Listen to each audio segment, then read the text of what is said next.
নমস্কাৰ বন্ধুসকল, স্বাগতম জনাইছো মোৰ ইউটিউব চেনেল ৰফিকুল সকলে। আজি আমি লগৰ লগত গোটেইকেইজন ফুৰিব আহিছো।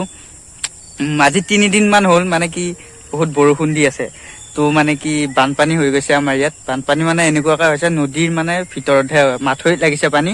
তো আমি গোটেইকেইটা আজি ফুৰিব আহিছো, পানী চাব আহিছো। আৰু মানে এইকেইদিন এনেকুৱা হৈ আছিলে, ঘৰৰ মানে কি বৰষুণ বতৰ ওলাব পৰা নাছিলো। আজি অলপ মানে কি ফৰকাল কৰি দিছে বতৰটো, তো আমি অলপ ওলাই আহিছো। তো আপোনালোককো অলপ দেখাম বুলি ভাবিছো, মানে কি কেনেকুৱাকে পানী ওলাইছে, কি ওলাইছে। তো চাই থাকক ভিডিঅ'টো।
তো বন্ধুসকল, ভিডিঅ'টো চাই যদি আপোনালোকে ভাল পালে বা কিবা অলপ যদি বুজি পালে, যিখিনি আপোনালোকক দেখুৱালে সেইখিনি যদি ভাল লাগিছে, তেতিয়াহ'লে চেনেলটো নতুন চেনেল হয় মোৰতো ছাবস্ক্ৰাইব কৰি দিব, লাইক কৰি দিব। আৰু এনেকুৱা যাতে ভিডিঅ'বোৰ আপোনালোকক দি থাকিব পাৰোঁ, তাৰ কাৰণে কথা দিলোঁ। তো লাইক আৰু ছাবস্ক্ৰাইবটো কৰি দিব। Thank U.